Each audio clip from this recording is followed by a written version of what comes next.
प्यारे बच्चों, इसके पूर्व की कक्षा में हम लोगों ने सूरदास के पद संख्या 3 और 4 की व्याख्या पढ़ी और समझी थी। आज हम लोग पद संख्या 5 और 6 पढ़ेंगे और उसकी व्याख्या समझेंगे। तो सबसे पहले आप लोग अपनी पाठ्य पुस्तक खोलकर पद संख्या 5 पर ध्यान दीजिए। मैया हौ न चरई हौ गाय। इसके पूर्व के पद में आप लोगों ने पढ़ा था कि भगवान श्री कृष्ण जब बाल्यावस्था में पहुंचे हैं तो बाल मनोविज्ञान के स्वाभाविक विकास में स्वावलंबन की भावना से युक्त होकर माँ से गाय चराने जाने के लिए हठ करते हैं, किंतु अभी छोटे हैं, गोचारण के लिए जाते हैं और थक जाते। तो कहाँ एक तरफ उनके मन में अभी तक यह उत्सुकता थी कि नहीं मैं भी गाय चराने के लिए ले जाऊंगा, माँ से हट करते थे, यहाँ तक कहते थे कि मैं रात भर नहीं सोऊंगा, मैं अवश्य जाऊंगा।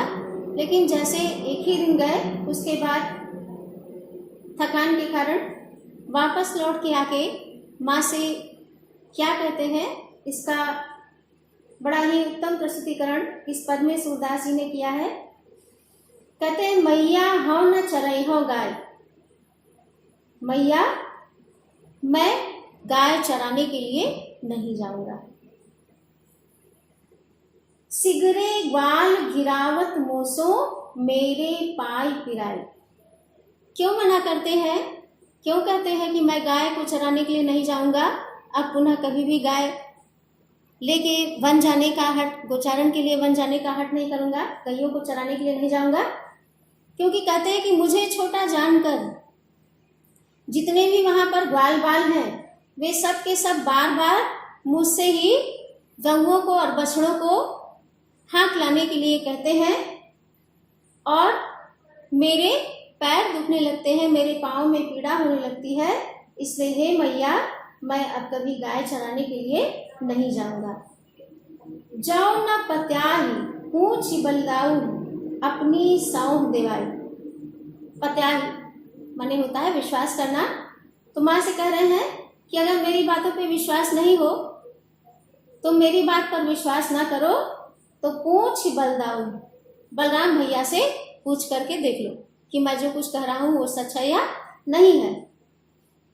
अपनी सौंप देवाई, लेकिन पुनः बड़े ही भोलेपन के साथ कहते हैं कि माँ यदि तुम बलराम भैया से पूछना कि मैं जो बात कह रहा हूँ वो सत्य है या नहीं है, तो ऐसे मत पूछ लेना, पहले उनको अपनी शपथ देना। ऐसा क्यों कहते हैं, शपथ देने के लिए क्यों कहते हैं? क्योंकि उनको कहीं ना कहीं उनके मन में यह बात है कि अगर माँ अपनी शपथ दिलाकर नहीं पूछेगी बलराम से तो बलराम झूठ बोल देंगे और ये कह देंगे कि कन्हैया से कोई भी इस प्रकार का कार्य नहीं करवाता है, वो जो कुछ कह रहा है वो झूठ है। इसलिए बड़े ही बाल सुलभ तरीके से माँ से कह रहे हैं कि यदि मेरी बात पर तुझे विश्वास नहीं है तो तू बलराम भैया से पूछ लो, बलराम भैया से पूछ कर देख लो। लेकिन ऐसे बलराम भैया से मत पूछना, पहले उनको अपनी शपथ दे देना और अपनी शपथ देने के बाद उनसे पूछना कि मैं जो कुछ कह रहा हूँ वो सच है या नहीं है। यह सुनी माय जसोदा ग्वालिनी गारी देत रिसाई।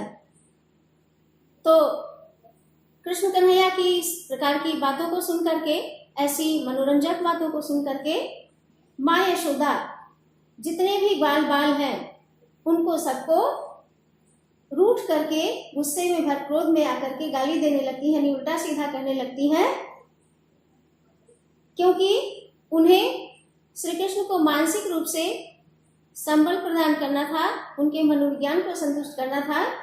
इसलिए वो क्या करती हैं कि जब श्री कृष्ण भगवान इस तरह की बात कहते हैं कि वो सब के सब मुझे दौड़ाते हैं, बार बार मुझे गायों को बछड़ों को हाँक लाने के लिए कहते हैं, मेरे पाँव दुखने लगते हैं, मेरे पाँव में पीड़ा होती है, तो ये सब सुन करके मैया यशोदा जो है ग्वाल बालों को क्रोध में भर करके उल्टा सीधा कहने लगती हैं, पटी बात कहने लगती हैं। आगे क्या कहती हैं?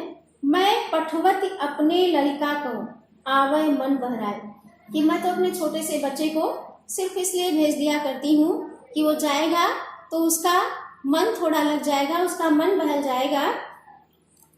सूर श्याम मेरा अति बालक मारत ताहिर गाय, लेकिन क्या कहूँ, मेरा छोटा सा बालक है और मेरे इस छोटे से बालक को लोग बार बार दौड़ा करके परेशान कर देते हैं, उसे बार बार इस तरह से दौड़ा करके परेशान करते हैं जिससे उसके पाँव में पीड़ा होने लगती है। ऐसा कह करके वो गोपालकों को अपशब्द कहने लगती है, उल्टा सीधा कहने लगती है।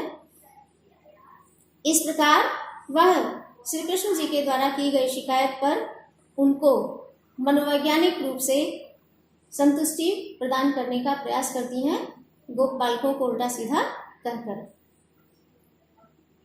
आगे का जो पद है उसमें बाल्यावस्था से ऊपर श्री कृष्ण किशोरावस्था में पहुंच गए हैं और वंशी वादन करने लगे। श्री कृष्ण की बांसुरी में जादुई आकर्षण था, मन को मोह लेने वाली शक्ति थी और श्री कृष्ण को बांसुरी से बहुत अधिक लगाव था, बहुत अधिक आत्मीयता थी। बांसुरी के प्रति श्री कृष्ण के इस प्रकार के अनुराग को देखकर, इस प्रकार के प्रेम को देख करके जो गोपियां हैं उनके मन में मुरली के प्रति, बांसुरी के प्रति ईर्ष्या की भावना उत्पन्न होने लगती है। उनको ऐसा लगता है कि इस बांसुरी के कारण, इस मुरली के कारण कृष्ण उनकी तरफ ध्यान नहीं देते, तो ऐसे में वह उनकी तरफ ध्यान दे, मात्र बांसुरी तक ही सीमित न रहे, इसका उन्होंने एक तरीका ढूंढा है, एक उपाय ढूंढा है, जिसका वर्णन इस पद में किया गया। पद पर ध्यान दीजिए। सखीरी मुरली लीजय चोरी, गोपियां कहती हैं कि हे सखियों, अब हमारे पास मात्र एक ही उपाय बचा है, हमारे पास मात्र एक ही मार्ग शेष रह गया है कि हम श्री कृष्ण की इस मुरली को चुरा लें और चुरा कर कहीं रख दें। जिन गोपाल कीन्हे अपने बस प्रीति सबन की तोरी, क्यों मुरली को चुराना चाहती हैं, क्या कारण है? कहती है जिस मुरली ने गोपाल को एकदम अपने वश में कर लिया, मानो इसने किसी वशीकरण मंत्र का प्रयोग कर दिया है, किसी मंत्र मोहनी शक्ति का प्रयोग कर दिया है, मन को मोह लेने वाली शक्ति का प्रयोग, यानी उनको अपने वश में कर लिया है। अप्रीति सबन की तोड़, बाकी सबके प्रेम संबंधों को तोड़ करके, सारे स्नेह को, सारे प्रेम को तोड़ करके इस मुरली ने गोपाल को अपने वश में कर लिया है, उनका वशीकरण कर लिया है। इसलिए हे सखी, हमारे पास मात्र एक ही मार्ग है, मात्र एक ही उपाय है कि हम श्री कृष्ण की इस मुरली को चुरा लें। छिन एक घर भीतर निसिबासर धरत न कभू छोड़, क्या कारण है, क्यों उन्हें लगता है कि श्री कृष्ण मुरली से बहुत अधिक प्रेम करते हैं? क्योंकि वो देखती है कि श्री कृष्ण एक भी क्षण के लिए, चाहे वो घर के भीतर रहे अथवा बाहर रहे, निसिबासर, चाहे रात का समय हो अथवा दिन का समय हो, धरत न कभू छोड़ी, कभी भी उस मुरली को अपनी कमर से अलग करके कहीं अलग रखते नहीं, अर्थात उस बांसुरी को लगातार अपने कटी में खोसे रहते हैं, कटी भाग में लगाए रहते हैं। एक क्षण के लिए भी, चाहे घर में रहे, चाहे घर के बाहर रहे और चाहे दिन का समय हो या रात का समय हो, कभी वो एक पल भी इस मुरली को अपने से अलग नहीं करते हैं, अपने पास ही रखते हैं, अपने से पृथक नहीं करते हैं। इसलिए हमारे पास एक ही उपाय है कि हम इस मुरली को चुरा लें। कबहू कर कबहू अधरनी कट कबहू खोसत जोड़ी, यहाँ तक कि इस मुरली से वो इतना प्रेम करते हैं, इतना अधिक प्रेम है उनका इस मुरली के प्रति कि कभी तो उसको अपने हाथ में ले लेते हैं, कर माने हाथ, कबहू कर, कभी अपने हाथ में ले लेते हैं, कबहू अधरनी, अधरनी माने अधर यानी ओठ, कभी अपने ओठों से लगा लेते हैं, अपने अधरों से लगा लेते हैं। कट कबहू खोसत जोड़ी, और कभी क्या करते हैं कि इसको उठा करके अपने कमर में बंधे हुए पीतांबर में खोस लेते हैं।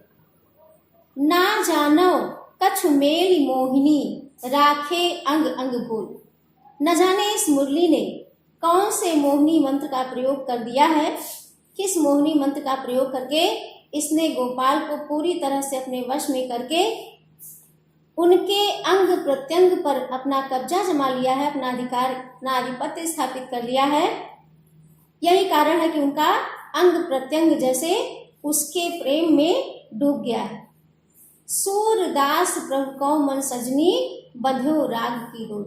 तो एक एक अंग पे चूंकि उसने वशीकरण मंत्र का प्रयोग किया है, कोई मोहिनी मंत्र डाल दिया है, यही कारण है कि प्रभु का जो मन है, हे सखी, प्रभु का जो मन है उसको इसने अपने राग की डोर में, यानी अपने प्रेम की डोर में पूरी तरह से बांध लिया है। अर्थात श्री कृष्ण इस मुरली के प्रेम की डोर में पूरी तरह से बंध गए हैं। उन्होंने हमारी तरफ ध्यान देना छोड़ दिया है।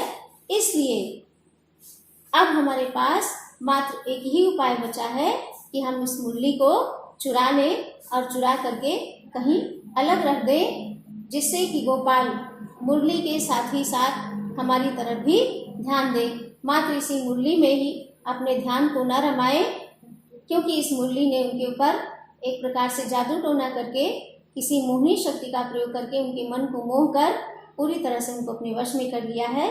इसलिए हे सखी, हम इस मुरली को कहीं चुरा कर रख देते हैं। तो इस प्रकार से आज हमने पद संख्या 5 और पद संख्या 6 की व्याख्या पढ़ी और समझी है। आगे जो पद शेष हैं उनमें भ्रमर गीत से संबंधित पद हैं, जिनकी व्याख्या आपको अगली कक्षा के माध्यम से बताई जाएगी।